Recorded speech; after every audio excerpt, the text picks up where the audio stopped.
प्रिय विद्यार्थियों, जैसा कि आपको पता है आपके पाठ्यक्रम में औपचारिक पत्र भी हैं। औपचारिक पत्र वे पत्र होते हैं जिनका प्रयोग सरकारी, अर्ध सरकारी संस्थाओं, कार्यालयों आदि में किया जाता है। ये पत्र लिखते समय हमें इस बात का विशेष ध्यान रखना है कि प्रत्येक पंक्ति एकदम बाईं ओर से प्रारंभ हो। अभ्यास के लिए 2 पत्र लेते हैं। पहला पत्र है, प्लास्टिक थैलों पर प्रतिबंध के बावजूद इनके बढ़ते प्रयोग पर अधिकारियों का ध्यान आकर्षित करते हुए अपने क्षेत्र के प्रमुख समाचार पत्र के संपादक के नाम एक पत्र। सेवा में संपादक, दैनिक जागरण, अलीगढ़। विषय, प्लास्टिक थैलों पर प्रतिबंध के बाद भी इनका निरंतर बढ़ता प्रयोग। महोदय, जैसा कि आप जानते हैं, आज देश के हर क्षेत्र में प्लास्टिक के थैलों का प्रयोग खुलेआम हो रहा है। हालांकि सरकार ने इनके प्रयोग पर कड़ा प्रतिबंध लगाया है, फिर भी जन सामान्य और संबंधित अधिकारी इसके प्रचलन की ओर आंखें बंद करके बैठे हैं। अतः मैं अपने इस पत्र के द्वारा इस समस्या की ओर आपका ध्यान आकर्षित करना चाहता हूँ। कृपया इसे अपने लोकप्रिय समाचार पत्र में प्रकाशित करने का कष्ट करें। शायद इसका संदेश लोगों के मन में कुछ जागृति पैदा करे। प्लास्टिक के थैलों का प्रयोग लगातार हो रहा है। अब तो तरल पदार्थ जैसे चाय, पानी, दूध, दही, तेल आदि के लेन देन में भी प्लास्टिक के थैलों का प्रयोग बढ़ गया है। प्लास्टिक का अत्यधिक प्रयोग मनुष्य ही नहीं, संसार के सभी प्राणियों के लिए घातक है। मिट्टी में इसके दबे रह जाने से धरती की उर्वरक क्षमता को रोकता है। जानवरों के चारे में आ जाने से यह उनके लिए जानलेवा हो जाता है। इससे पर्यावरण तो प्रदूषित होता ही है, नालियाँ, नाले आदि चौक हो जाते हैं। इसके कारण मक्खी, मच्छर आदि पनपते हैं और बीमारियां पैदा होती हैं।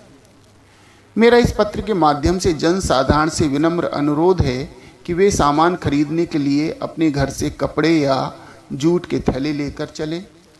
संबंधित सक्षम अधिकारियों से यह भी अनुरोध है कि वे इस ओर शीघ्र ही सक्रिय कदम उठाएं और इसका प्रयोग करने वालों को दंडित करें, जिससे इस प्लास्टिक नाम की महामारी पर रोक लगे और समस्त प्राणियों का जीवन सुरक्षित हो सके।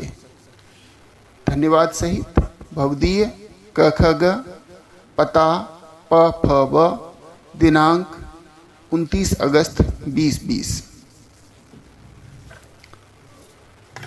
दूसरा पत्र है, राजमार्गों पर पथकर टोल टैक्स की ऊंची दरें होते हुए भी उनका रखरखाव असंतोषजनक है। राष्ट्रीय राजमार्ग प्राधिकरण के अध्यक्ष को एक शिकायती पत्र।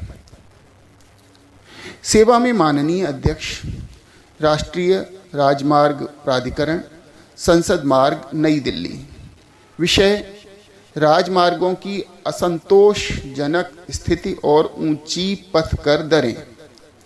महोदय, राजमार्ग अर्थात वह मार्ग जो 2 राज्यों को जोड़ता है या 2 बड़े शहरों के बीच की दूरी को कम करके गंतव्य स्थान पर जल्दी पहुंचने में सहायक होता है।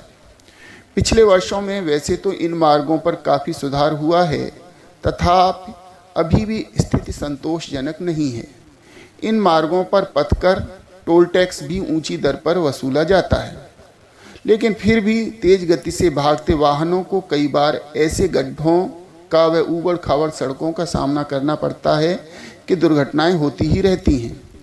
कई जगहों पर रेलिंग भी टूटी हुई पाई जाती है, जिससे आवारा जानवर, कुत्ते, गाय इत्यादि इन मार्गों पर आ जाते हैं और भीषण दुर्घटनाएं हो जाती हैं। सांकेतिक बोर्ड भी उखड़े हुए देखे गए हैं। इसका परिणाम यह होता है कि नए व मार्ग से अनजान यात्री कई बार रात्रि के समय रास्ता भटक जाते हैं। खराब सड़कें होने के कारण वाहन भी जल्दी खराब होते हैं। कहने का तात्पर्य है कि अगर ऊंची दर पर पथकर अर्थात टोल टैक्स वसूला जाता है तो उसी स्तर की सुविधाएं पाना भी यात्रियों का अधिकार है। वाहन चालकों के साथ इस अन्याय को शीघ्र समाप्त किया जाना चाहिए, जिससे उनमें किसी भी प्रकार का आक्रोश उत्पन्न ना हो और उन्हें अपने द्वारा दिए गए कर टैक्स का सही अधिकार प्राप्त हो सके। आशा है मेरी इस शिकायत की ओर यथाशीघ्र ध्यान देंगे और राजमार्गों की व्यवस्था संतोषजनक कराने में महत्वपूर्ण भूमिका निभाएंगे। सधन्यवाद। भवदीय क ख ग पता य र ल दिनांक 29 अगस्त 2020।